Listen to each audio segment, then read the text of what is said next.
For longer than I can actually remember, I can count on one question when people enter my office. Whoa, is that Rabbi Barbie?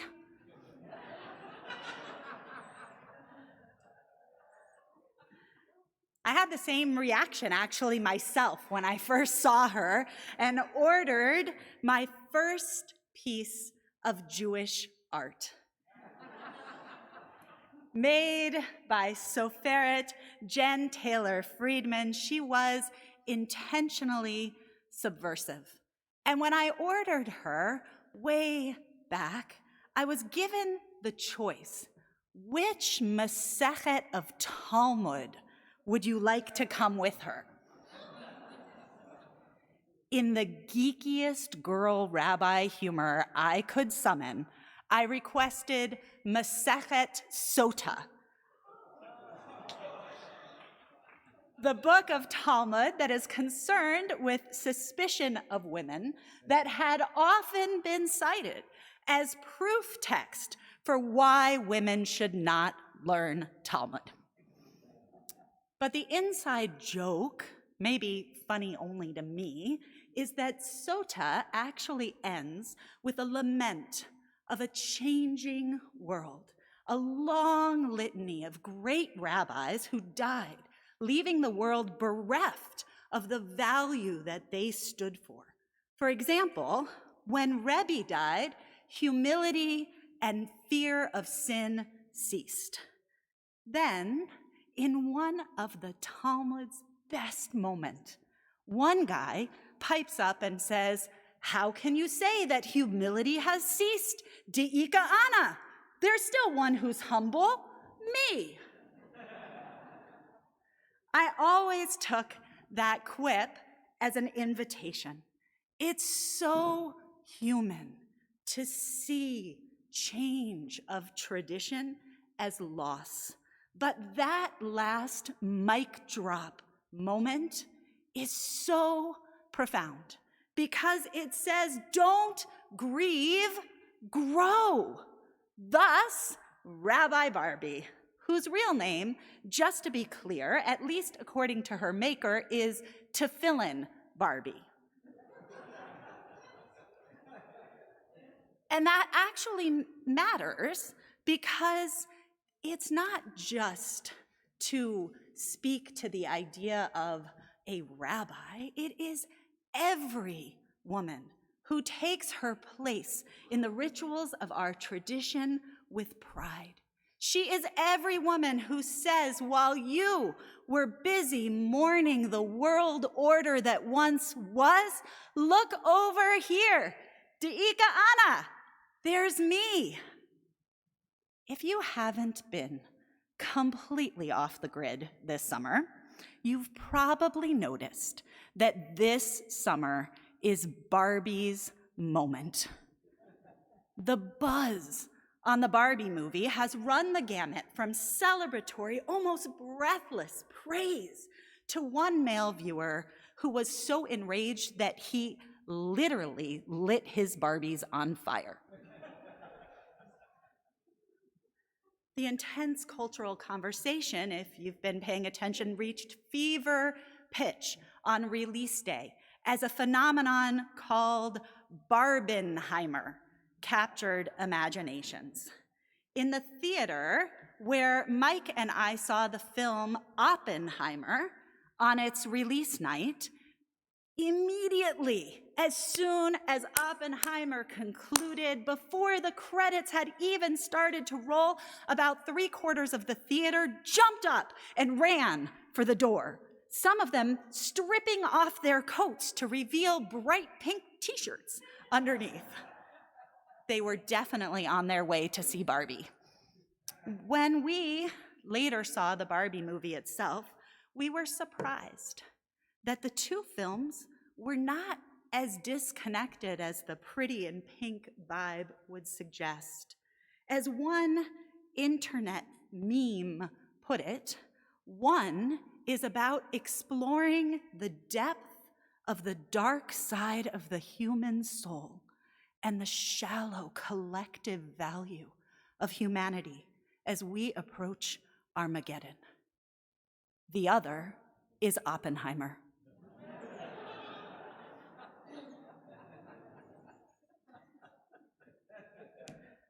Barbie, it turns out, was never going for the 8-year-old crowd. For those of you who have seen it, if you had one word to describe it, what would it be? What would you pick? For me, I would go with complex. Complex in its relationship to consumerism. Complex in its meditation on the pressures of being female. Complex in its not always pitch-perfect presentation of gender relationships. Complex in its attempt to capture both our brokenness and our wholeness. Complex. All that in a movie about a doll. But I think that that's actually why it has captured the moment. Maybe why Barbie the doll has captured so many moments with such enduring power, because of all the complexity that comes in every box. The film asks you to consider, what did Barbie mean to you? What joy, hopes, dreams, pain, disappointments, expectations, reasonable or unreasonable, have you carried in this world or put on others? Have you put yourself in a box in some way? One of my favorite themes of the movie is its interrogation of the idea of perfection. It asks us to ask, what is perfection? Is it a GQ physique, money in our pockets, and a professional position that other people admire? Or is it the ability to embrace with compassion our imperfections? At the center of the movie is a scene that reportedly movie execs tried to cut. Greta Gerwig shared, it's a cul-de-sac moment in a way. It doesn't lead anywhere. And it was suggested, well, you could cut it and actually the story would move on just the same. She said, though, if I cut the scene, I don't know what the movie is about. What's the scene that inspired that kind of response? It's a scene where Barbie sits on a park bench next to an elderly woman with deep wrinkles and says, "You're so beautiful." Gerwig describes that moment as a transaction of grace. What if that wasn't just the stuff of Hollywood movies? Look to your left. Go ahead. Look to your right. Catch someone's eye. What do you see? My daughters tell me that it's very uncomfortable. And they roll their eyes when I call them beautiful. I'm their mom, of course I would think that. But our tradition says that assessment is 100% accurate, not just for them, but for all of us. No mother required. We are each Tselem Elohim, a reflection of God. What if you could see, really see, the person next to you the way that God sees us? Perfect, beautiful. And what would it do for you to be seen with acceptance, with compassion, with love? What would our world look like if we routinely gave that gift to one another? How much different it could be. Which leads to the second theme that's been lingering with me from Barbie, relationships. Ken and Barbie's relationship is busted because she cannot see him. The running joke of the movie, she's everything, he's just Ken, is given heartfelt expression in his storyline with the question, where do we locate our value? Is it in someone else's estimation or in our own? Sidestepping any spoilers or editorial comments about whether his story is done justice, I'll just say it's a powerful reminder and a cautionary tale to each of us about how much it matters to strive to see those we share our lives with, and what a profound difference it can make when we do.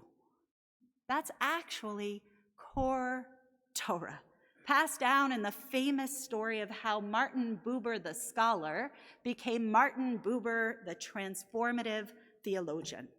One morning, it is said, a student knocked on his door, but he was busy, caught up in his own affairs. He had stuff to do, and so he was polite, yet dismissive, as he quickly got the student to the door. Soon after, the student died. Martin Buber learned from a friend that that young man had come to him that day seeking guidance, a guidance that Buber had not been fully present to give.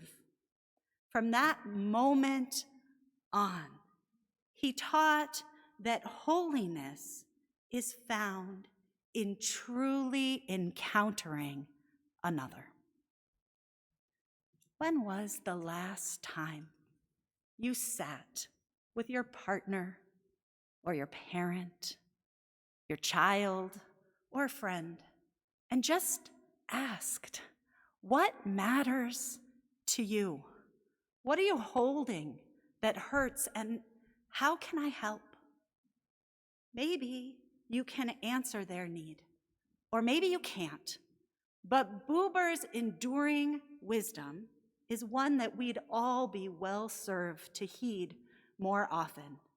Agendaless attention is its own gift. As it turns out, Greta Gerwig's own experience of that is what led her to make the film. The New York Times reports that when Gerwig was growing up, her Christian family's closest friends were observant Jews. On Friday nights, she would share Shabbat dinner, and it says every Friday, the family's father would rest his hand on Gerwig's head, just as he did his own children's heads, and bless her too. She reflected, I remember a sense of feeling of whatever your wins and losses were for the week, whatever you did or didn't do, when you come to this table, your value has nothing to do with that. You are a child of God. I put my hand over you and I bless you as a child of God at this table, and that is your value. She says, I remember feeling so safe in that, feeling so enough. Every one of us can give that. We don't even have to wait until next Friday night. It can be as simple as when you walk into Kiddush today, look someone in the eye and say, you're so beautiful. Really, try it. As Gerwig says of her hopes for those seeing the film, I want people to feel like I felt at Shabbat dinner. I want them to feel blessed. May you feel and help others to feel truly blessed. Shabbat Shalom.